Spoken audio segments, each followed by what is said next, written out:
श्रीगुरुपरमात्मने नमः। ज्ञानानन्दमयं देवं निर्मलस्फटिकाकृतिम् आधारं सर्वविद्यानां हयग्रीवमुपास्महे। यस्यद्विरदवक्त्राद्यः पारिषद्यः परसतं विघ्नं निघ्नन्ति सततं विश्वक्सेनं तमाश्रये। व्यासं वसिष्ठनप्तारं शक्तेः पौत्रमकल्मषम् पराशरात्मजं वन्दे सुकतातं तपोनिधिम्। व्यासाय विष्णुरूपाय व्यासरूपाय विष्णवे नमो वै ब्रह्मनिधये वासिष्ठाय नमो नमः।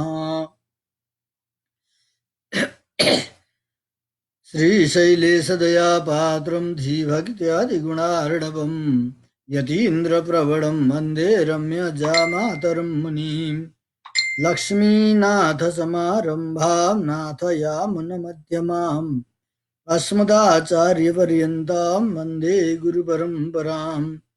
तस्मै रामानुजार्याय नमः परमयोगिने यः श्रुतिस्मृतिसूत्राणाम् अन्तर्ज्वरमशीषमत यतिपतिपदभृङ्गं कौशिकाब्धिसचन्द्रम् सठरिपुमतसक्तं वादिसिंहार्यभक्तम् कमलनयनमार्यानन्तवर्यैकशिष्यं सकलबुधवरिष्ठं योगिराजं भजामि।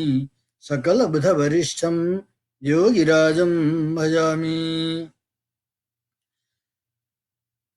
अनंत कोटि ब्रह्मांड नायक भगवान श्री हरिको कृपाद्वारा हामीहरू यो सन्ध्याकालीन सत्संग समारोहमा सधैँ झैँ आज पनि उपस्थित भइसकेका छौँ। सम्पूर्ण देश विदेशमा बसेर अनलाइन मार्फत जोडिनुहुने सम्पूर्ण भक्तहरू, आज हाम्रो यो वर्षको अन्तिम दिन, यो परिधावी संवत्सरलाई हामीले विदा गरिसकेका छौँ। भोलिबाट हामी नयाँ संवत्सरभित्र प्रवेश गर्दैछौँ। चन्द्रमानले त अस्तिदेखि नै हामी नयाँ वर्षभित्र प्रवेश गरिसकेका छौँ। अब सूर्यमानद्वारा भोलिबाट हामी प्रवेश गर्दैछौँ र आगामी नयाँ वर्षको उपलक्ष्यमा सम्पूर्ण भक्त भागवतहरूलाई अग्रिम शुभकामना। अब हामी सधैँको नियमित प्रसारणसँग सम्बन्धित स्तोत्र रत्नका चर्चाहरूको माध्यमद्वारा आज हामी 17वां दिनमा प्रवेश गरेका छौँ। आजको 17वां दिवसको सत्सङ्ग समारोह 43वां श्लोक हेर्नुहोला। आलोबन्दारको सबैले पुस्तक लिनुभएको होला। 43वां श्लोक। हताखिलक्लेशमलैः स्वभावतः त्वदानुकूल्यैकरसैस्तवोचितैः गृहीत तत्तत् परिचारसाधनैः निषेव्यमाणं सचिवैर्यथोचितम्।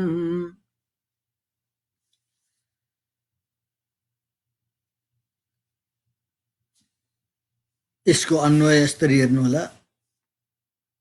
स्वभावतः भनेर पहिला लियौँ। स्वभावतः हाताखिल क्लेशमलैः त्वत् आनुकूल्य एकरसैः तव उचितैः गृहीत तत्तत् परिचार साधनैः सचिवैः यथोचितं निषेव्यमाणम्।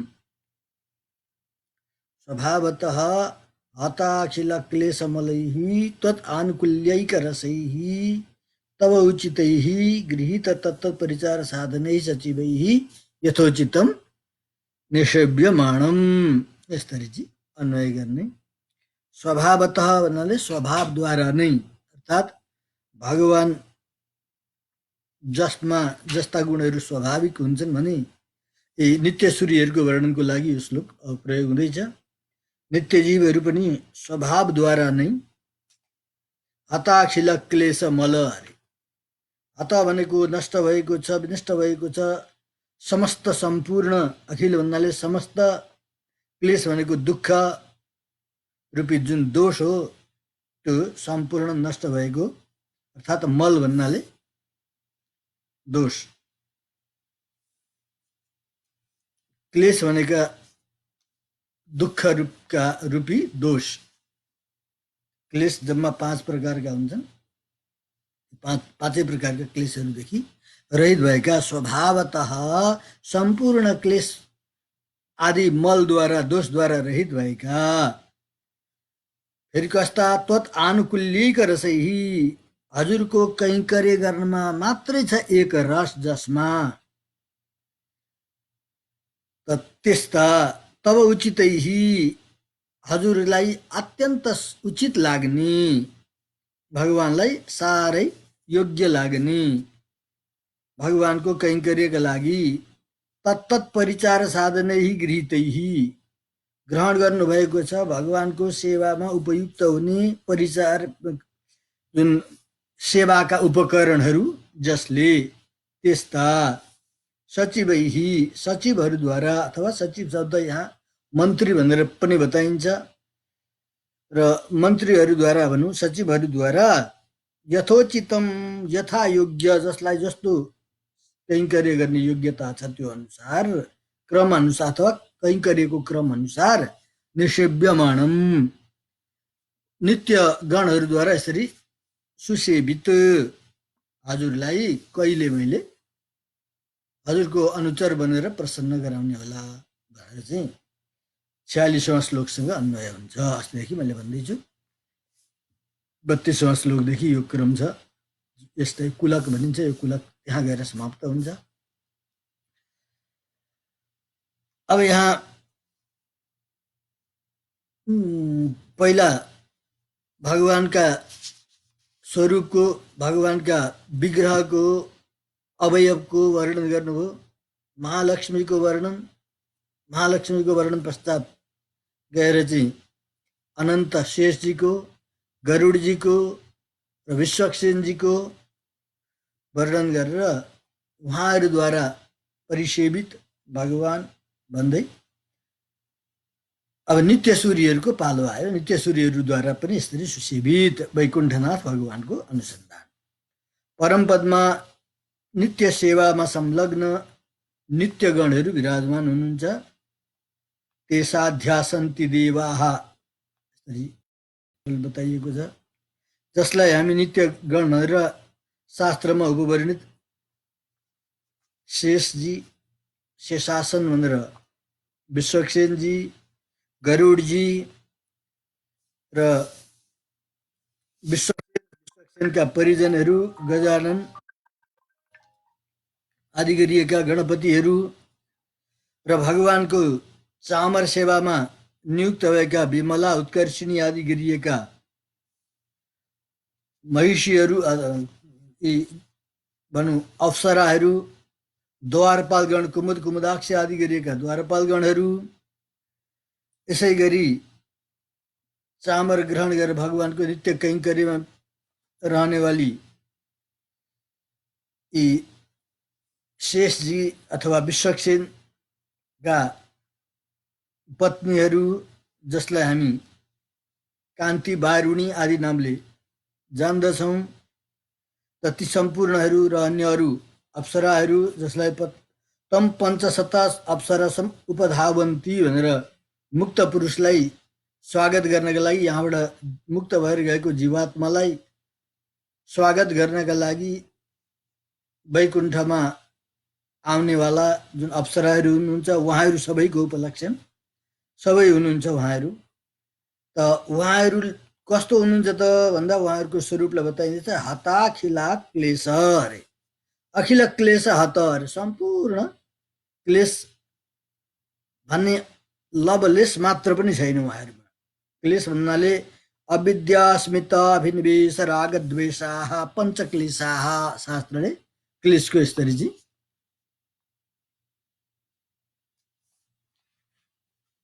जुन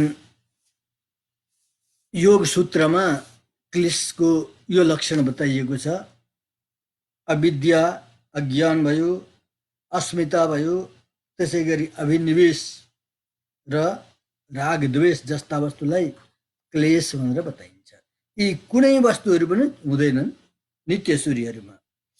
अविद्या भयो, अस्मिता भन्नाले अहङ्कारै भनौँ, अभिनिवेशै भयो, त्यहाँबाट राग र द्वेष गर्दा यी पाँचवटा वस्तुहरूलाई हामी क्लेश भन्छौँ। यसैलाई मल शब्दले चाहिँ यहाँ बताइयो, क्लेश मलै, अथवा मल भन्नाले संसारको सम्बन्ध पनि सम्झ्यौँ। संसारको सम्बन्धबाट पनि विरहित हुनुहुन्छ उहाँहरू। त्यसकारण यद्यपि यहाँ नित्यगणहरूको अनुसन्धान गर्दै हुनुहुन्छ स्वामीजीले, मुक्तहरू पनि सांसारिक क्लेशबाट त मुक्त भइसकेका छन्, उनीहरूको पनि यो उपलक्षण हुन सक्छ भन्नुहुन्छ कसैले, कसैले भन्दा होइन, उहाँहरू चाहिँ स्वभावतः होइन, त्यही भएर स्वभावतः शब्द छ यहाँ, स्वभावद्वारा नै उहाँहरू चाहिँ कृपाद्वारा हो। मुक्त जन चाहिँ पहिला भगवत कृपा नहुन्जेली संसारको प्रकृति बन्धनभित्रै हुनुहुन्थ्यो र क्लेश मलद्वारा सन्तप्त हुनुहुन्थ्यो। भगवानको कृपा भइसकेपछि त्यो त्यसबाट छुटेर वैकुण्ठ जानुभएको हो। यद्यपि अहिले त छैन उहाँ त्यो क्लेश, तर पहिला थियो। त्यसकारण स्वभावतः उहाँहरूलाई हताखिल क्लेश मल भनिँदैन। र नित्य सूर्यहरू जो हुनुहुन्छ उहाँहरू चाहिँ हताखिल क्लेशवाला बन्नुभयो। अब यहाँ जसलाई यत्र पूर्वे साध्याः सन्ति देवाः भनेर वेदले बताएको थियो, एक कुरो त विष्णु परमं पदकं सदा पश्यन्ति सूर्याः जो बताइन्छ, तिनै सूर्यहरूको वर्णन हो नित्य सूर्य भनेर। स्वभावतः सम्पूर्ण क्लेश मलद्वारा, क्लेश रूपी मलद्वारा निवृत्त हुनुभएका, अर्थात् क्लेश रूपी मल नभएका भनियो।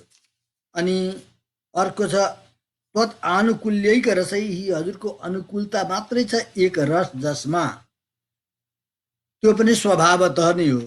नित्य सूर्यहरूमा स्वभावले नै भगवत अनुकूल हुने स्वभाव हो। त्यसकारण आनुकूल्य शब्द, अनुकूल वृत्तिलाई आनुकूल्य भनिन्छ। त भगवतको कैङ्कर्य मात्रै छ एक रस। रस भनेको जसलाई मिठो लाग्दछ, कति रसिलो रहेछ, कति मिठो रहेछ, कति स्वादिलो रहेछ भन्छौँ हामी, रस शब्दको अर्थ। र भोग भनौँ यहाँ, भगवानको नित्य कैङ्कर्य मात्रै मिठो भोग छ जसको लागि।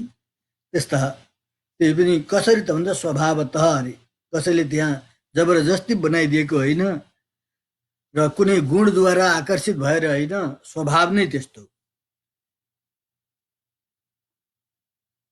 यहाँ शेषत्वको पराकाष्ठा भनौँ, शेषत्वको स्वरूप नै त्यही हो। जीवात्मामा जुन शेषत्व स्वरूप छ, त्यो शेषत्व स्वरूप भगवत आनुकूल्यैक रसले युक्त छ भने त्यो स्वरूपानुरूप भयो, होइन भने स्वरूप विरुद्ध हुन्छ भन्ने छ। अब यहाँ सेवा गर्ने र सेवा गर्नु गर्दाखेरि आनन्द आउँछ भन्ने। कसरी आनन्द आउँछ? सेवा भनेको त कर्म हो, काम हो।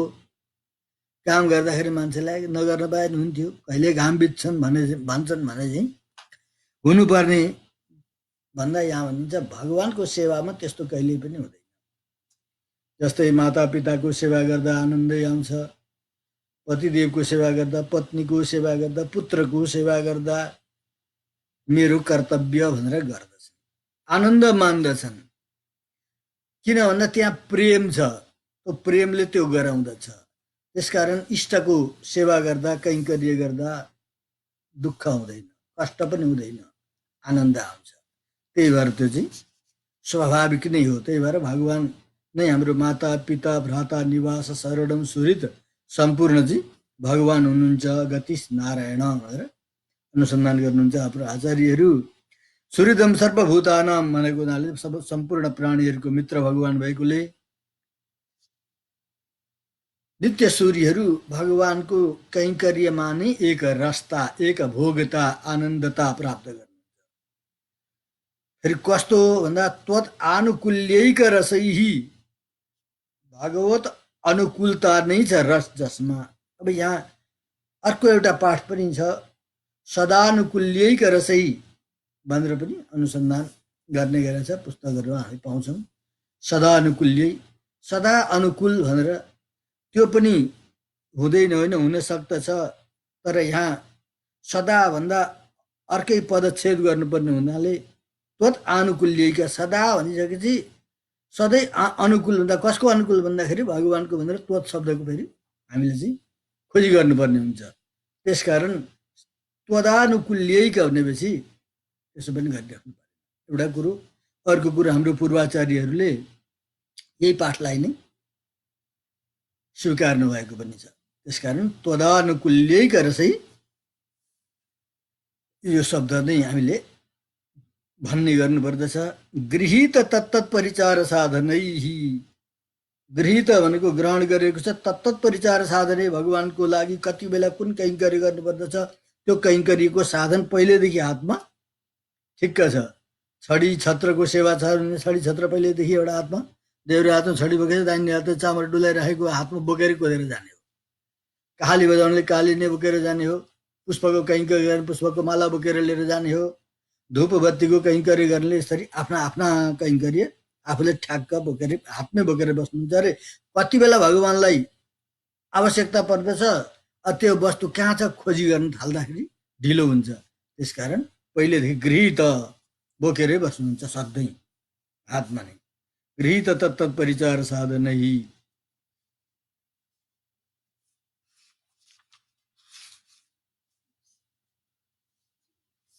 सचिवै शब्द आयो अगाडि।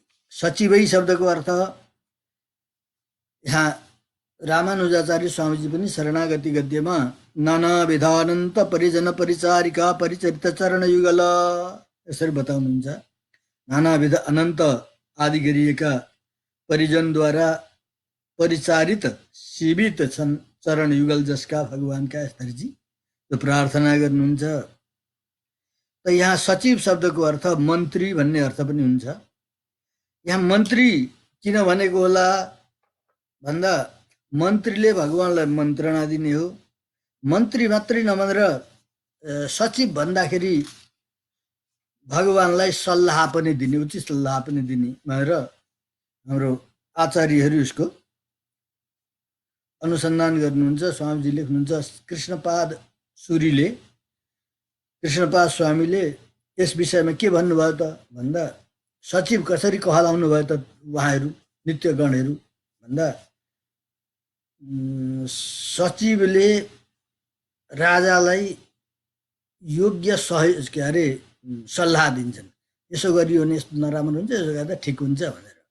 यस्तै भगवान भक्तको प्रेममा यति साह्रो आसक्त बनिदिनुहुन्छ अरे, र भगवानले चाहिँ भगवानको जस्तो कैङ्कर्य जीवले गरिरहेको हुन्छ त्यहाँ त्यो जीवकै कैङ्कर्य गर्न भगवान तत्पर भएर आइसक्नु। अनि यो चाहिँ जीवात्माको स्वरूप विरुद्ध हुन्छ भनेर त्यहाँबाट बच्नको लागि यो हजुरको स्वरूपले दिँदैन, परत्व स्वरूपले यो दिँदैन भनेर सम्झाएर बुझाएर भगवानलाई चाहिँ फेरि आफ्नो स्थानमा राख्नुहुन्छ। त्यसै यस्तो सल्लाह दिएर राख्नुहुन्छ। त्यसकारण भगवानलाई यी नित्यसूरीहरूलाई सचिव शब्दले प्रयोग गरिएको हो भनेर चाहिँ बताउनुहुन्छ, अनुसन्धान गर्नुहुन्छ। यथोचितम निसेव्यमाणमको अर्थ जस्तो उचित भन्नाले कसले कैङ्कर्य गर्नलाई अधिकार छ, योग्यता छ अथवा आवश्यकता छ भगवानलाई त्यति बेला त्यो अनुसारको सेवा कैङ्कर्य गर्नका लागि तत्पर हुनुहुन्छ। हजुरको नित्य निरन्तर सेवा गर्दै गर्दै रहनेवाला नित्य मुक्तहरूद्वारा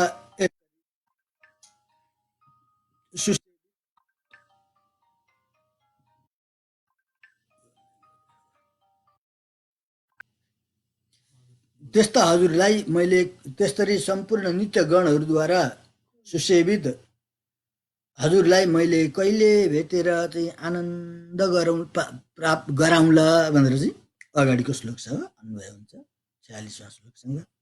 र यो हाम्रो 43वां श्लोकसम्मको हो। अब अगाडि 44वां श्लोक हेर्नुहोस्।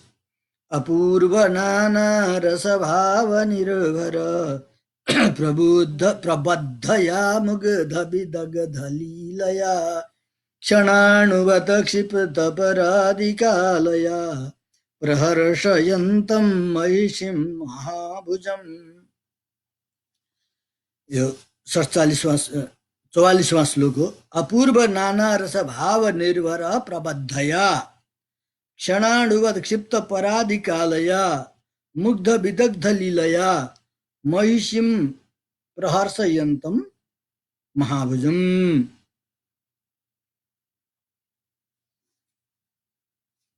अब यहाँ यसको अन्वय यहाँले हेर्नुभयो। अपूर्व नाना रस भाव निर्भर प्रबद्धया, प्रबुद्धया पाठ धेरैतिर छ, हामीले त्यो पाठ गर्ने पनि गरेका छौँ। प्रबुद्धया भन्दा प्रबद्धया चाहिँ सङ्गत योग्य पाठ र पूर्वाचार्यहरूले आदर गर्नुभएको पाठ भनेर यहाँ प्रबद्धया शब्दको प्रयोग भएछ। अपूर्व नाना रस भाव निर्भर प्रबद्धया, अपूर्व भनेको विलक्षण, आजभन्दा पहिला कहिले अनुभव नगरिएको नानाविध अनेक प्रकारका रसहरू भए, श्रृङ्गार रस, वीर रस, हास्य रस आदि गरिएका रसहरू भए र भावभङ्गीहरूद्वारा निरन्तर चल्नेवाला प्रबद्धया, यसरी सम्बद्ध भन्न खोजिएको प्रबद्ध शब्द। क्षणाणुवत क्षिप्त पराधिकालया अर्थात् अब यहाँ फेरि भगवानको आफ्नो स्वरूप वर्णन गर्नुभयो स्वामीजीले। त्यस पछाडि शेषजीको, फेरि गरुडजीको, फेरि विश्वक्सेनजीको, महालक्ष्मीजीको, शेषजीको, गरुडजीको, विश्वक्सेनजीको अनुसन्धान गर्नुभयो। फेरि महालक्ष्मीजीकै स्वरूपको अनुसन्धान गर्दै हुनुहुन्छ। महालक्ष्मीजीको साथमा विलास गर्नेवाला भनेर चाहिँ फेरि भगवानकै स्मरण भयो भन्दै हुनुहुन्छ। यस्ता नाना प्रकारका अपूर्व नाना रस भावद्वारा निर्भर भएर प्रबद्ध भनेको सम्बद्ध भएको, मुग्ध विदग्ध लीला अरे, मुग्ध भनेको व्यामोह बनाउनेवाला, विदग्ध भनेको अत्यन्त चतुर लीलाहरूद्वारा लक्ष्मीजीको साथमा हजुर विहार गरिबक्सिन्छ। कसरी त भन्दा क्षणाणुवत क्षिप्त पराधिकालया, क्षण भनेको एक क्षणको पनि, अणु भनेको एक क्षण भनेको कति नै हुन्छ, क्षण मात्र हो, त्यसको पनि अणु समय भनेको कति नै होला, क्षणाणुवत क्षणको पनि अणु झैँ, क्षिप्त भनेको बितेको छ समय जसमा, त कुन समय भन्दा पर आदि काल अरे। पर भनेको ब्रह्माजीको आयुलाई परायु भनिन्छ, अर्थात् पर भनिन्छ। त्यही भएर ब्रह्माजीलाई परार्थ द्वयजीविन भ्रमणोनि, हामी यसरी सङ्कल्प गर्दछौँ। परार्ध द्वयजीवी ब्रह्मा, परार्ध भनेको 50 वर्षसम्मको एउटा आयु, एउटा परायु भयो, अनि अर्ध पर भयो, अनि फेरि त्यहाँदेखि उताको अर्को पर गरेर जम्मा 100 वर्षमा परार्ध आयु परिपूर्ण हुन्छ ब्रह्माजीको, त त्यसलाई परायु भनिन्छ। ब्रह्माजीको परायु जति समय त एक क्षणको अलिकति अणु जस्तो गरेर क्षिप्त भनेको बितेको छ पराधिकाल जसको, त्यस्तो लीला भगवानको। क्षणाणुवत क्षिप्त परा आदि कालया मुग्ध विदग्ध लीलया, अत्यन्त मनोहर अत्यन्त चतुर लीलाद्वारा महिषीम भनेको कृताभिषेका, महिषी भनेर चाहिँ यस्तरी कोशमा कहीँ आउँछ, कृताभिषेका महिषी, अभिषेक गरिएकी अर्थात् विवाह गरेर ल्याएर राज्यमा आफू बस्दाखेरि पटरानी भनेर जान्छ, अभिषेक गरिएकी रानीलाई महिषी शब्दको प्रयोग हुन्छ, अर्थात् पटरानी भनौँ। महालक्ष्मीजीलाई भगवानले चाहिँ प्रहर्षयन्तम खुसी बनाइराख्नु भएको छ, अर्थात् अपूर्व नाना रस भावद्वारा निर्भर भएर त्यस्ताबाट सम्बद्ध भएको, प्रबद्ध भएको, ब्रह्मा आदि गरिएको आयुलाई पनि एक क्षणको एक अणु जस्तो सम्झेर चाहिँ बिताइराख्नु भएको छ। त्यो समयलाई त्यस्ता मुग्ध विदग्ध लीलाद्वारा चातुर्य लीलाहरूद्वारा भगवती महालक्ष्मीजीलाई प्रहर्षयन्तम आनन्दित गराउँदै गराउँदै रहनेवाला महाभुजम भगवानका विशाल बाहुले युक्त त्यस्तो भगवानलाई कदा प्रहर्षयिष्यामि 46 गएर यहाँ चकर्थ यस्या भवनम भुजान्तरम आदिद्वारा नै लक्ष्मीजीको अनुभव त गर्नुभएको थियो। तर यहाँ यो पहिलो के अरे पद्यमा भगवानका सम्पूर्ण वैभवहरूलाई बताइयो, भगवानका अनुचरहरूको वर्णन भयो, सेवकहरूको वर्णन भयो। त तिनीहरूकै साथसाथमा महालक्ष्मीजी पनि हुनुहुन्छ भनेर महालक्ष्मीजीको पनि सामञ्जस्यतालाई प्रकट गर्नको लागि यो श्लोकबाट फेरि लक्ष्मीजीकै अनुभव गर्दै हुनुहुन्छ।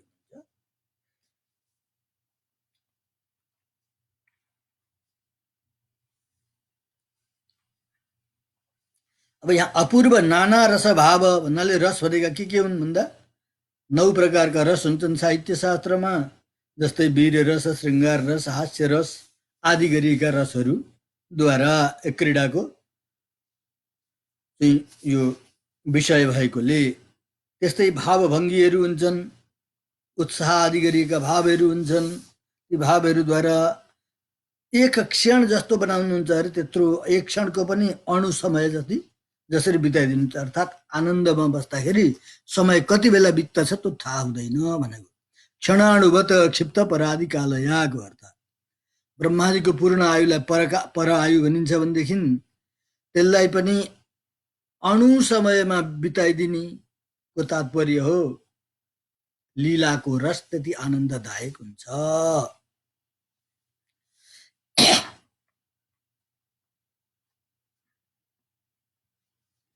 यसको दृष्टान्त दिनुहुन्छ, केटाकेटीहरू खेल्न लाग्यो भनेदेखि कति बेला भोक लाग्यो पनि थाहा पाउँदैनन् अरे, कति बेला समय बित्यो थाहा हुँदैन, खेलेको खेलै गर्छ। त्यस्तै खेल्नुहुन्छ अरे भगवानले पनि भन्ने कुरो चाहिँ यो बताइयो। त यसको दृष्टान्त दिनुहुन्छ, रात्रि रेव व्यरम रसित भगवान ब्रह्माजीको रात्रि पर्यन्त भगवानले रास गर्नुभएको थियो, वृन्दावनमा आएर क्रीडा गर्नुभयो। गोपिनीहरूको साथमा रास गर्नुभयो। रास गर्दाखेरि चन्द्रमालाई ठ्याक्कै 12 बजेको समय थियो। चन्द्रमालाई तिमी त्यहाँबाट चट्न पटाउ भन्नुभयो। समयको गतिलाई रोकिदिनु भयो भगवानले। समय निस्तब्ध भयो, समयको गति रोकियो। समयको गति रोकियो, तर समय चाहिँ कति लाग्यो त त्यो रातभरिको रासमा भन्दा ब्रह्मरात्रे उपावृत्ते यो शब्द प्रयोग गर्नुहुन्छ सुखदेव स्वामीजी भागवतमा। ब्रह्माजीको रात्रि पर्यन्त भन्नाले यति नै लामो, ब्रह्माजीको दिनभरिको समय जति लामो छ त्यति नै लामो रात्रि पनि हुन्छ। त यसरी समय बितेको थाहा हुँदैन अरे। त्यत्रो समयसम्म गोपिनीहरूले भने त्रुटिर युगायते त्वाम अपश्यताम, एकै क्षण मात्रै पनि आफूलाई प्यारो लागेको वस्तु देख्न पाइएन, त्यो वस्तु सुन्न पाइएन भनेदेखि युगौँ युग बिते जस्तो हुन्छ। गोविन्दलाई देख्न नपाउँदाखेरि एक युग बित्यो, त्रुटिर युगायते, युगै बित्यो भनेर चाहिँ गोपिनीहरू भन्दथे।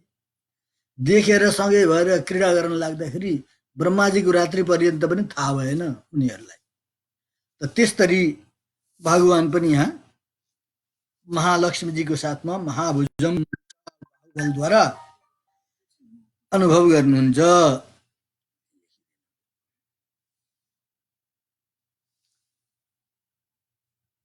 दिव्य मङ्गल विग्रहद्वारा यहाँ चाहिँ लक्ष्मीजीलाई आनन्दित दिनुहुन्छ भन्यो। यहाँ प्रबुद्धया भन्ने शब्द पनि छ पाठ, प्रबुद्धया मुग्ध विदग्ध लीलया, तर हाम्रो पूर्वाचार्यहरूद्वारा समादृत पाठ प्रबद्धया नै योग्य हो भन्नुहुन्छ यहाँ।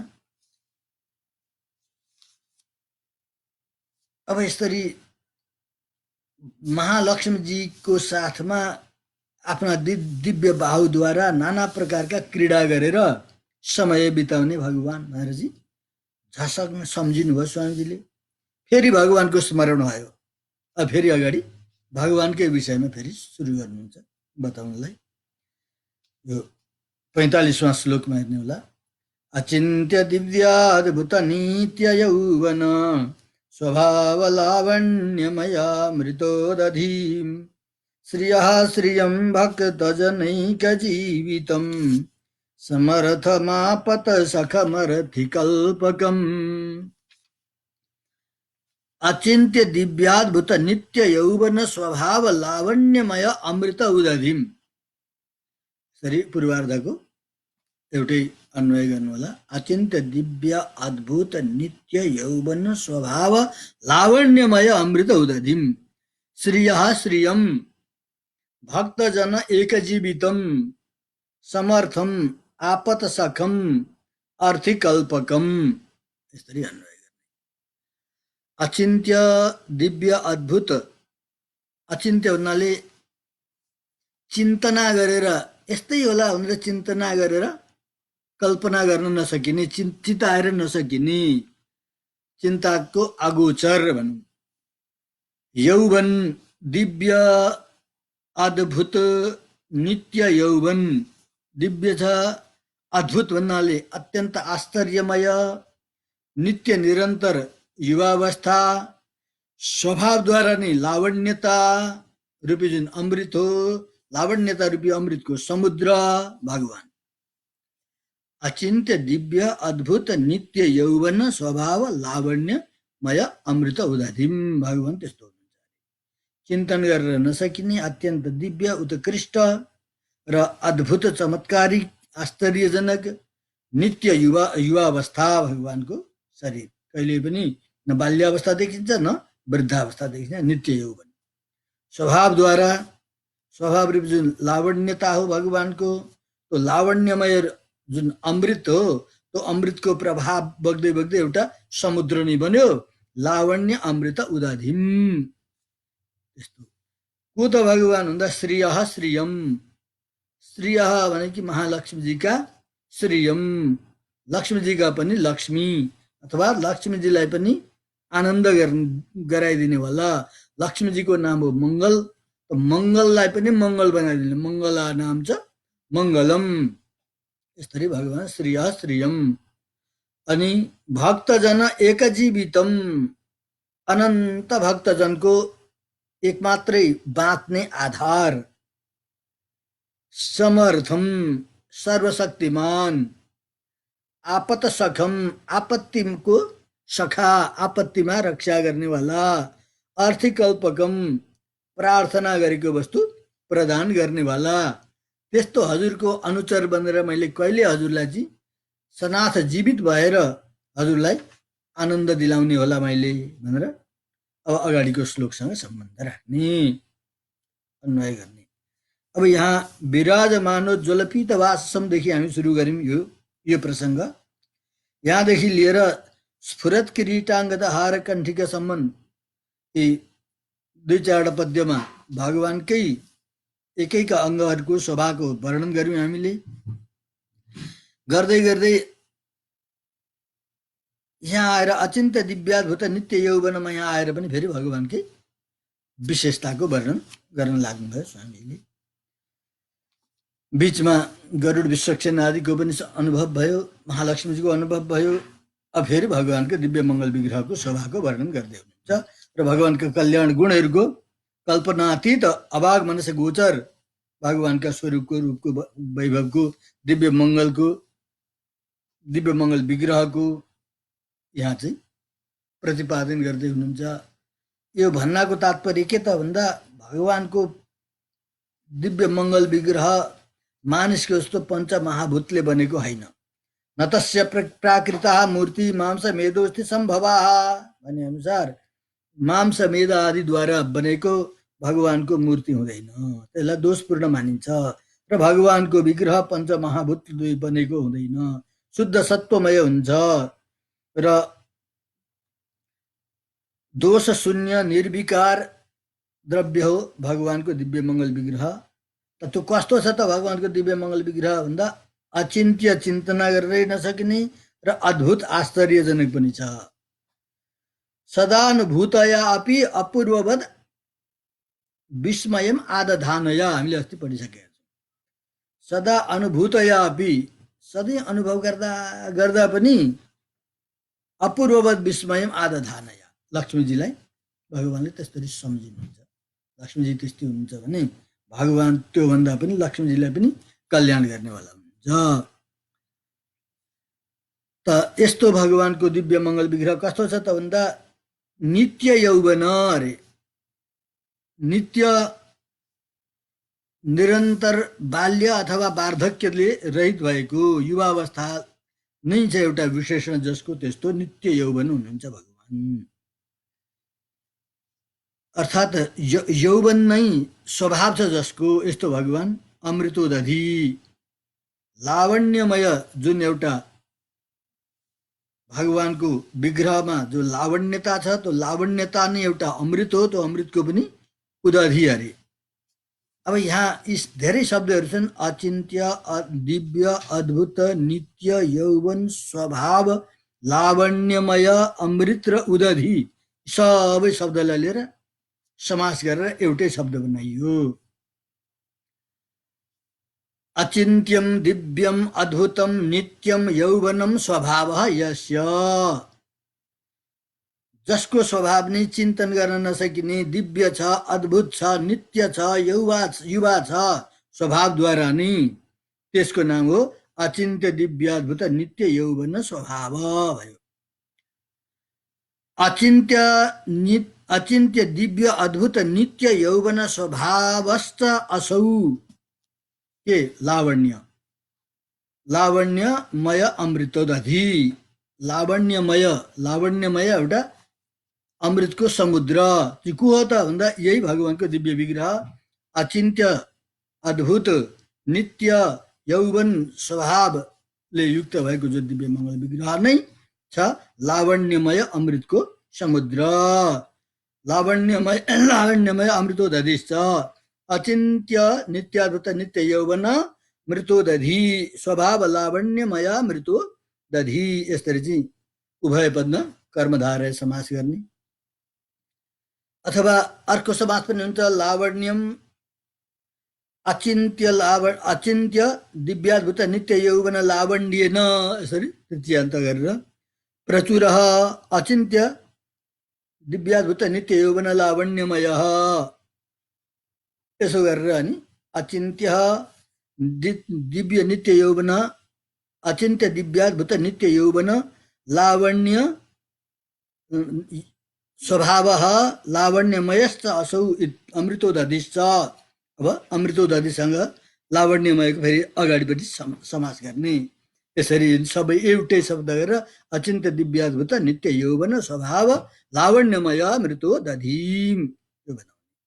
त त्यस्तो अर्थात् चिन्तना गर्न नसकिनेवाला दिव्य अद्भुत नित्य युवा स्वभावद्वारा नै लावण्यमय अमृतको सागर, त्यस्तो हजुर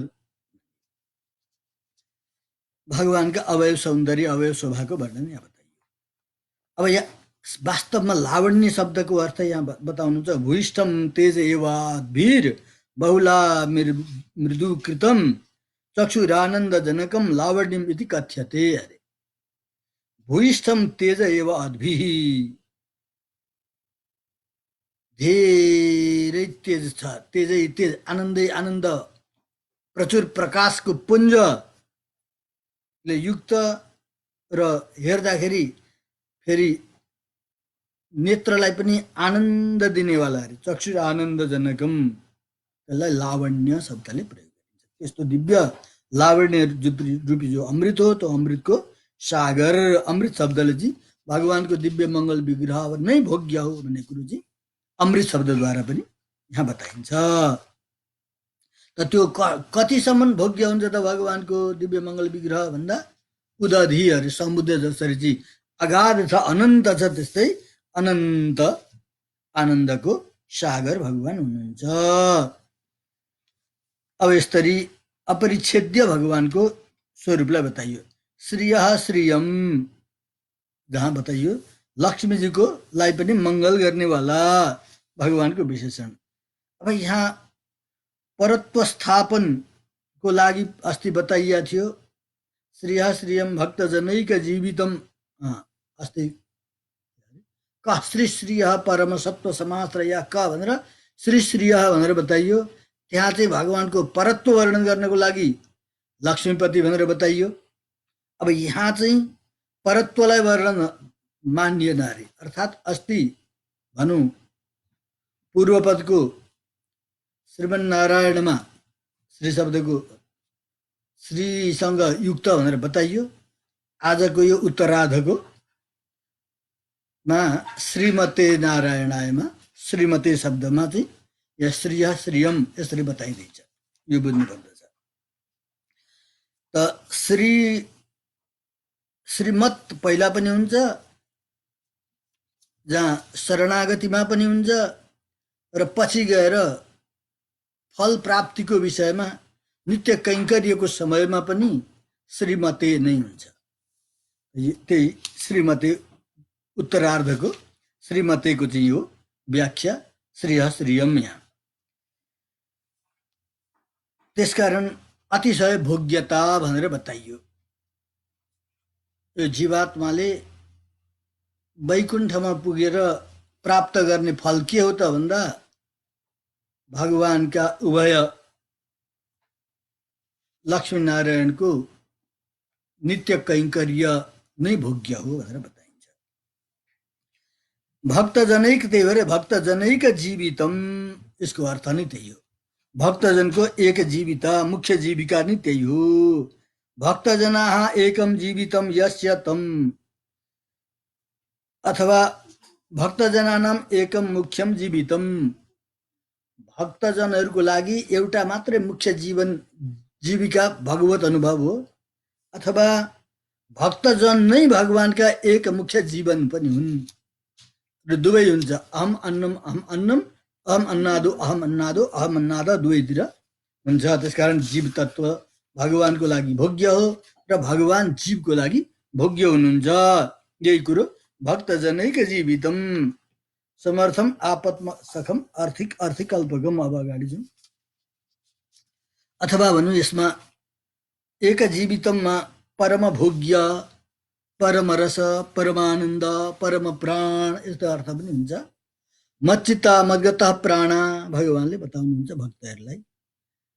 र भक्तजन नै भगवानको जीविका भक्तजन हुनुभयो। मच्चित्ता भनेर मद्गतः प्राणः भन्नुभयो गीतामा।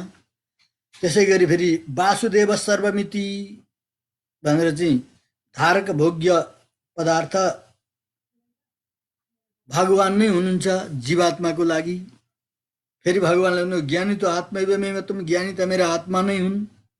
मम प्राणा हि पाण्डवाः, पाण्डवहरू मेरा प्राण नै हुन्। यसरी बताउँदै बताउँदै अगाडि गएर यामुनाचार्य सम्झिनुहुन्छ त्यस्ता महापुरुषहरू त क्षणोपि ते यद विरहो ती दुस्सह, भगवानसँग विरह त एक क्षण पनि बडा कठिन हुन्छ उहाँहरूको। त्यस्ता भक्तहरूको सङ्गत मलाई होस् यसरी प्रार्थना गर्नुहुन्छ भनेदेखि प्रियो हि ज्ञान हो, अर्थात् सबै व्युत्पत्तिद्वारा भगवानको एकमात्र जीविका भक्त र भक्तको एकमात्र जीविका भगवान, यो अन्योन्याश्रित बताउनुको तात्पर्य के त भन्दा प्रियो हि ज्ञानिनोत्यर्थम अहम सच मम प्रिय, यही देखाउनको लागि गीतामा भगवानले भन्नुभयो प्रियो हि ज्ञानिनो अत्यर्थम, ज्ञानीहरू मेरा सारा ज्ञानी नभनेका ज्ञानीहरूको लागि प्रियो अहम, म साह्रै प्रिय छु। अहम सच, ती ज्ञानी पनि मम प्रिय, मेरा उस्तै प्यारा छन्। भगवानले जो बताउनु भयो त्यही कुरो यहाँ बताइयो। भक्तजनैक जीवितम समर्थम भनियो। समर्थ शब्दको अर्थ भगवान कर्तुम अकर्तुम अन्यथा कर्तुम सर्वसमर्थ भनियो। सृष्टि आदि व्यापार गर्नका लागि समर्थ, सृष्टि आदि व्यापार गर्नका लागि मात्रै समर्थ होइन, सृष्टि आदि व्यापार गरेर आश्रित संरक्षणको लागि पनि समर्थ, जीव तत्त्वलाई मुक्ति दिनको लागि पनि समर्थ। जोसुकैले सक्दैनन्, बडा बडा देवताहरू हराए सकेनन्। बिचरा एउटा भक्तले जीवनभरि भक्ति गर्यो, अन्तिममा दर्शन दिनुभयो भोले बाबाले, शङ्करजीले। के चाहन्छस् बाबु? वरदान माग भन्दा मलाई मोक्ष दिनुहोस्, वैकुण्ठ धाम दिनुहोस्, फेरि संसारमा आउनु नपरोस्, मैले अरे त्यो त नारायणको हातमा छ, म सक्दिनँ, जा नारायणसँग पठाइदिए। घण्टाकर्ण अहिले पनि बद्रिकाश्रममा गएर तपस्या गरिरहेको छ, घण्टाकर्ण पहाड भनेर देखाउँछन् त्यहाँ जाँदाखेरि भक्तहरूले। भने भगवान बाहेक अरूले दिन सक्दैनन् मोक्ष, त्यसकारण त्यो मोक्ष दिनका लागि पनि समर्थ। क्षणश कणश भगवानले आफ्नो अनुभव गराउँदै गराउँदै सानोदेखि अनुभव गर्दै गराउँदै गराउँदै गराउँदै हामीलाई मोक्षसम्म प्रदान गर्नुहुन्छ। पहिला मेरो ज्ञान गर, कर्म ज्ञान, भक्ति प्रपत्ति, सबै ज्ञान नगरिकन मुक्ति हुँदैन भनेर ज्ञान पनि दिव्यम ददामि ते चक्षु पश्चिमे योगमैश्वर भने अनुसार दिव्य चक्षु प्रदान गरेर आफ्नो दिव्य लावण्यमय अमृत उदधिमा परिपूर्णता अनुभव गराएर बिस्तारै बिस्तारै बिस्तारै अनुभव गराउनुहुन्छ रे भगवानले। पहिला शरणागत भएको छैन, शरणागत नभएकोलाई शरणागत हुनका लागि त्यसले खालि अपराधै मात्रै गर्दथ्यो भने पनि त्यही अपराधभित्र पनि कुनै मेरो कैङ्कर्य हुने काम पो गरेछ कि यसले, मेरो सेवा हुने काम पो गरेछ कि भनेर खोज्नुहुन्छ अरे भगवानले। धानको थुप्रोमा ढुङ्गो हो कि ढुङ्गोको थुप्रोमा धानको बिहा खोजे जस्तो, चामलमा बिहा हो कि धानभित्र रह्यो कि एउटा चामल निकाल्नलाई खोजे जस्तो, यहाँ चाहिँ ढुङ्गै ढुङ्गाका बिचमा एउटा भएको चामल खोजे जस्तो भगवान त्यो जीवलाई खोज्नुहुन्छ, त्यसका कैङ्कर्यलाई खोज्नुहुन्छ। केही भेट्टाउनु भएन भनेदेखि गाईलाई चाहिँ पिट्न भनेर लौरो बोकेर गएको, गाई दौडेर गयो, एउटा मन्दिरको वरिपरि घुम्दा उसले पनि त्यो गाईलाई पिट्नको लागि त्यो मन्दिरको वरिपरि घुमेको थियो अरे। त्यति बेला यसले त मेरो त परिक्रमा पो गर्यो त भनेर त्यसलाई चाहिँ सत्कर्मको नाममा भगवानले लेखिदिनु भयो। यसलाई भनिन्छ अज्ञात सुकृत अरे, पुण्य गर्यो यसले भनेर पुण्य लेखिदिनु भयो। अब यसलाई अज्ञात सुकृत हुन्छ, त्यहाँदेखि लिएर त्यस्तो मसिनो मसिनो कर्महरूदेखि लिएर अनि त्यसको अज्ञात सुकृत गराउनु भयो भगवानले। अज्ञात सुकृत गरिसकेपछि अब यसमा अज्ञात सुकृत भइसकेपछि अद्वेष र आभिमुख्य भन्ने गुणहरू उत्पन्न हुन्छन्, त्यो पनि आफैले गराइदिनुहुन्छ भगवानले। त्यति गराइसकेर अनि सत्सङ्ग गराउनुहुन्छ, सज्जनको साथमा सङ्गत गर्दछ यसले। सत्सङ्गत पश्चात अनि आचार्यको समाश्रय गर्न पाउँदछ, गुरुको शरणागति गर्न पाउँदछ। गुरुको शरणागति पश्चात गुरुदेवले आचार्यले बताउनु भएका सम्पूर्ण उसका क्रियाकलापहरू जानेर अनि भगवानमा पूर्ण शरणागति हुन्छ। यति गरेर अनि त्यस पछाडि आफ्नो अनुभव भगवानले बिस्तारै बिस्तारै गराउनुहुन्छ। नत्र भनेदेखि एकैचोटि थुपारिदियो भनेदेखि डरले भाग्छ अरे व्यक्ति। बिरामीलाई औषधि खुवाउनु छ, औषधि दिँदाखेरि यति खानुपर्छ, कति दिन खानुपर्छ, 15 दिन खानुपर्छ, निको हुन्छस्। औषधि लेखिदिन्छ डाक्टरले, के 15 दिन लगाउने, एकै दिन खाउनु है सबै भन्यो भनेदेखि त्यसले पचाउन सक्दैन, त्यसलाई चाहिँ फाइदाको सट्टा उल्टै नोक्सान गर्दछ। त्यस्तै भगवानले पनि विचार गर्नु, मैले यसलाई एकैचोटि आफ्नो अनुभव दिएँ भनेदेखि यो आत्तिन्छ, डराउँछ, त्यसकारण यसलाई बिस्तारै बिस्तारै गर्नुपर्छ। यसरी क्रमशः भगवानले बिस्तारै बिस्तारै बिस्तारै बिस्तारै अगाडि अनुभव दिनुहुन्छ। यस विषयमा एउटा प्रसङ्ग आउँछ। शठकोप स्वामीजीले भगवानको अनुभव गर्नुभयो। भगवानको अनुभव गर्नुहुन्छ, भगवानको अनुभव गर्दै यस्तो हुन्छ, भगवान यस्तो हुनुहुन्छ, रुनुहुन्छ, कराउनुहुन्छ। यो शास्त्र गीतको पहिल्यै शतकमा आउँछ यो प्रसङ्ग। अनुभव गर्दै हुन्छ, खोज्दै हुन्छ भगवानलाई। भगवान आउनुभयो परबाट, निकै टाढा देखिनुभयो। अब आउनुभयो प्रभु भन्नु, वरिपरि यताउता घुम्न लाग्नुभयो, छेउमा आउनु भएन अरे। मेरो छेउमा पनि आउनुहुन्न, मलाई बोलाउँदा पनि बोलाउनुहुन्न। गर्दै गर्दै गर्दै गर्दै अलिक छेउमा अलिक छेउमा अलिक छेउमा आउनुभयो। आइपुग्नुभयो। आइपुगिसकेपछि अब के गर्ने होला, कसो गर्ने होला, शठकोप सूरी त्यहाँबाट भाग्नु पो पर्छ कि झै गर्नुहुन्छ। यस्तो प्रभुलाई मैले बोलाएँ, दुःख दिएँ, मैले अनर्थ गरेँ, बा भागौँ कि मैले नगर्ने काम पो गरेँ कि अपराध गरेँ कि कष्ट भयो मेरो प्रभुलाई हेर त, यस्तो जङ्गलको ठाउँमा काँडा घारीमा हिँड्दै हिँड्दै आउँदाखेरि यहाँहरू पुग्नु भएको होला अलवार तिरुनगरी सडक गोस्वामीजीको निवास स्थान। अहिले पनि गाउँ जङ्गल त्यस्तै किसिमको छ। त्यहाँ 9-9वटा दिव्य देश एकै ठाउँमा छन् वरिपरि। घुम्नु हो भनेदेखि त थाहा पाइन्छ। भने त्यति बेला कस्तो थियो होला चौपट्टे जङ्गल घारी। मैले साह्रै दुःख दिएँ प्रभुलाई, डरले भाग्न खोज्नुहुन्छ। फेरि भगवान् अन्तर्ध्यान भए चाहिँ गरेर गर्दै गर्दै छेउमा आइपुग्नुभयो। अब जेसुकै हो बस्नु पर्यो, बस्नुहुन्छ। भगवान्लाई गएर एउटा हातले समाउनु भयो, सुरीलाई गएर एउटा हातले समाउनु भयो।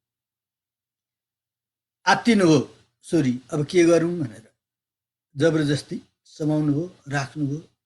अनि सुरीको काखमा गएर चाहिँ सडक गोस्वामीजीको काखमा गएर भगवान् बस्नुभयो। आनन्द आयो। अब के गरौँ भन्दै हुनुहुन्थ्यो। एकछिनमा भगवान् उठ्नुभयो, उठेर गएर फेरि शिरमा बस्नुभयो। सडक सूरीको शिरमा गएर बस्नुभयो। सूरी भन्नुहुन्छ अब त म हजुरलाई कहिल्यै छाड्दिनँ, मेरो शिरमै राख्छु। भगवान्लाई भन्नुभयो ल ठिकै छ, मेरा चरण तिम्रै शिरमा हुन्छन्। तिम्रो शिर भनेको मेरो चरण नै हो। भगवान्ले चाहिँ त्यस दिनदेखि नित्य निवास सडक गोस्वामीको शिरमा गर्नुभयो। यसरी बिस्तारै एकैचोटि दौड्दा छेउमा जाँदाखेरि भागिहाल्नुहुन्छ कि भनेर बिस्तारै बिस्तारै बिस्तारै अलिकति छेउमा अलिकति छेउमा अलिकति छेउमा गर्दै गएर सडक सूरीको विग्रहलाई आफ्नो कब्जामा लिएर उहाँको शिरमा बस्नुभयो। अहिले पनि हामी मठ मन्दिरमा झैँ तैँ भगवान्को चरण शिरमा राख्नु पर्यो भने सठकोप दिनु होला हामीलाई भन्छौँ। नामै सठकोप भयो, भगवान्को चरणको नामै सठकोप भयो। त्यस पछाडि त यसरी यो प्रसङ्ग आउँछ। त त्यसरी भगवान्ले हामीलाई पनि बिस्तारै बिस्तारै बिस्तारै बिस्तारै आफ्नो अनुभव गराएर आफ्नो दिव्य वैकुण्ठ धाममा लगेर नित्य कैङ्कर्य प्रदान गर्नका लागि समर्थ हुनुहुन्छ भनेर समर्थम भनेको अरे। शत्रुलाई नाश गर्नका लागि मात्रै समर्थ होइन भगवान्, भक्त रक्षणको लागि, आश्रित कल्याणको लागि, आश्रित संरक्षणको लागि पनि भगवान् त्यसरी समर्थ हुनुहुन्छ। र त्यसलाई कसरी आफ्नो वशमा बनाउने भन्ने कुरो पनि भगवान्लाई सबै कुरो थाहा हुन्छ। र समर्थम आपत सखम भनियो। आपत सख भनेको आपत्ति अवस्थामा सखाको काम गर्ने। त्यही भएर भगवान्लाई सम दुःख सुख क्षमी, सम दुःख सुख सखा, दुःख र सुखमा बराबर मेरो साथी भनेर चाहिँ बताइन्छ। जसरी आश्रितहरूको लागि कल्याण गर्ने, दुःखको अवस्थामा दुःखलाई कसको दुःखलाई टार्नु हो भगवान्ले भन्दा मुख्यतया दृष्टान्त द्रौपदीको दिइन्छ। यहाँ स्मर द्रौपदी च परित्राता येन कौरव कस्मलात। द्रौपदीलाई कौरवको खस्मलबाट भगवान्ले बचाउनु भएको थियो। यत्र तत्र द्रौपदीको दृष्टान्त धेरै पाइन्छ। अर्को गजेन्द्रको उद्धार, गजेन्द्रको प्रकरण हिजो पनि आएको थियो। आर्त भएर चाहिँ नारायण अखिल गुरु भगवान् नमस्ते अन्तिम प्रार्थना हो। गजेन्द्रले प्रार्थना गरे, भगवान् तुरन्त आउनुभयो, कल्याण गर्नुभयो, रक्षा गर्नुभयो, आफ्नो पूर्व योनिमा पठाइदिनु भयो। त यसरी आपत सखम भनिन्छ। त यस्ता भगवान्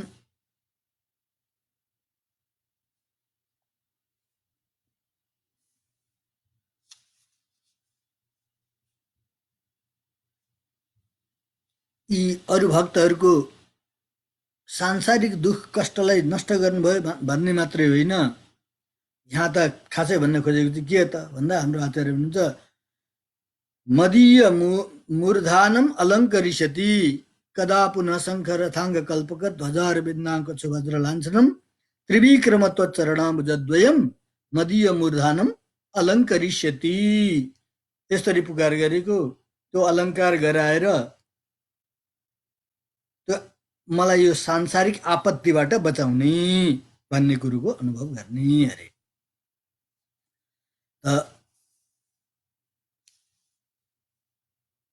अर्को आयो अर्थीकल्पकम। अर्थीकल्पकम भनेको मान्ने व्यक्तिको मन के अरे भावलाई पूर्ण गरिदिने, कामनालाई पूर्ण गरिदिने। अर्थीनाम कल्पक अथवा अर्थिन वा स्वयं कल्पयति इति अर्थिकल्पकः। त्यसरी माग्नेवालालाई आफै प्रदान गर्नुहुन्छ, अथवा स्वयं कल्पयति माग्नेवालाको सङ्कल्पलाई पूर्ण गरिदिने, उसले मागेको वस्तु दिने, अथवा मागेको वस्तु मात्रै दिएर नपुगेर आफै दिइने पनि भएको हुनाले भगवान्लाई आर्थिकल्पकम आर्थिकल्पकम यस्तो बताइयो। आर्थिकल्पक। अब यहाँ मागेको कुरो दिनेलाई के भन्छ? कल्पवृक्ष। कल्पवृक्ष भन्छौँ हामीले, जानेको यही हो। कल्पवृक्षको फेदमा गएर जुन वस्तु चितायो त्यही वस्तु दिन्छ त्यसले भनेर हामी बताउँदछौँ। तर संसारको वस्तु अरे सुरद्रुः स्वर्ग सम्पदम, कल्पवृक्षले संसारको वस्तु दिन्छ, अर्थात् स्वर्गसम्मको सुख दिन्छ।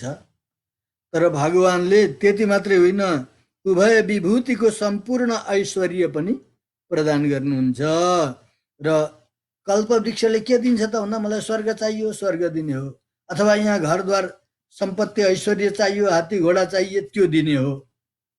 तर भगवान त यस्तो वस्तु अरे उसले मागेका सम्पूर्ण वस्तुहरू, संसारको ऐश्वर्य वैभव अक्षय गति भनौँ अथवा चाहिँ कैवल्य मोक्ष चाहियो भने त्यो पनि दिने, स्वर्गको गति दिने, त्यहाँबाट भएन वैकुण्ठमा लगेर नित्य कैङ्कर दिनुहुन्छ त्यो पनि दिने। त्यति मात्रै नभएर आफै पनि दिनुहुन्छ अरे। कल्पवृक्षले आफैलाई उखेलेर मलाई लैजा भन्दैन उसले, तर भगवान आफै पनि पछि लागेर हिँडिदिनुहुन्छ।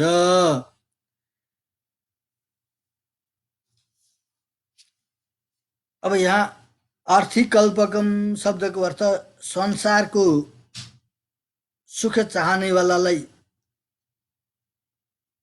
जुन अर्थी नभनेर यहाँ चाहिँ वैकुण्ठको नित्य कैङ्कर्य चाहनेवालालाई भनिएको हो भनिन्छ। यहाँ त वैकुण्ठको नित्य कैङ्कर्य दिनको लागि त केही उसमा आत्मज्ञान हुनु पर्यो, त्यही भएर जान्दैन भने त्यसलाई पहिला बुद्धियोगदेखि लिएर ददामि बुद्धियोगम तम येन माम उपयान्ति ते भने अनुसार आफैले बाटो बनाइदिने।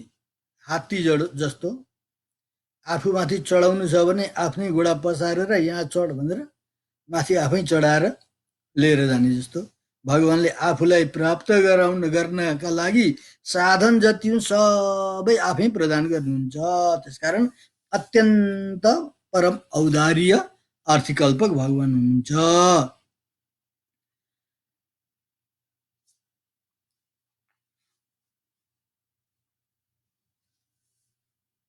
अब यहाँ यही विषयलाई लिएर कुरेश स्वामीजीले वैकुण्ठ स्तवमा एउटा श्लोकको अनुसन्धान गर्नुहुन्छ। तर्हि त्वमेव मयि शक्त्यधिकार वाञ्छा प्रत्युह शान्तिमितरच विदेहि विश्वम्। यसरी अनुसन्धान गर्नुभएको छ। हजुरको अत्यन्त मनोहर दिव्य मङ्गल विग्रह लक्ष्मी विशिष्ट त्यो दिव्य स्वरूपको मलाई अनुभव गराउनुहोस्, यसरी जुन प्रार्थना गर्नुहुन्छ। दिव्य वैकुण्ठ धामसम्म प्रदान गर्नेवाला भएकोले भगवान्लाई आर्थिकल्पकम समर्थ मापत सखम आर्थिकल्पकम, अर्थी माग्नेवालालाई अथवा माग्नेवालालाई उसले मागेको कुरो मात्रै नभएर आफू समेत दिनेवाला त्यस्तो उदार भगवान हुनुहुन्छ। यसरी अब यसरी भगवानको दिव्य स्वरूपको वर्णन गरियो। त्यस पछाडि अनन्त गरुड विश्वक्षेन आदिको वर्णन गरियो। फेरि परिजनहरू नित्य सूर्यहरूको वर्णन गरियो। महालक्ष्मीजीको वर्णन गरियो। फेरि महालक्ष्मीजीको साथको भोग विलासले युक्त भगवानको दिव्य मङ्गल विग्रहको फेरि पनि अनुसन्धान गरियो। यसो गर्दै गर्दै भगवान त्यस्तो हजुरलाई मैले कहिले प्राप्त गरेर हजुरलाई नित्य सेवाद्वारा आनन्द गराउने सौभाग्य कहिले मिल्ला भनेर त्यस्तो प्रभुको मात्रै एक अनुचर भनेर नित्य निरन्तर हजुरको अगाडि बसेर सम्पूर्ण मनोरथहरूबाट निष्प्रिय भएर कहिले चाहिँ ऐकान्तिक नित्य किङ्कर बनेर हजुरलाई प्रसन्न गराउने होला भनेर चाहिँ अब यो 46वां श्लोकबाट अस्ति 32वां श्लोकदेखि आएको अन्वय पूर्ति हुन्छ। त्यो 46वां श्लोक आज समय हाम्रो लगभग सकियो क्या र भोलि 46वां श्लोकद्वारा त्यो पूर्ति हुन्छ। अनि अगाडि फेरि अलिकति छुट्टै प्रसङ्ग स्वामीजीले बताउन लाग्नुहुन्छ र आजको प्रसङ्गलाई हामी यहीँ विश्राम गरौँ। बोल वैकुण्ठनाथ भगवानको, लक्ष्मीनारायण भगवानको, यावनाचार्य स्वामीजी महाराजको, भाष्यकार रामन स्वामीजी महाराजको, जगद्गुरु योगीराज स्वामीजी महाराजको, आफ्ना आफ्ना गुरु गोविन्दको, सत्य सनातन वैदिक धर्मको जय जय श्रीमन्नारायण।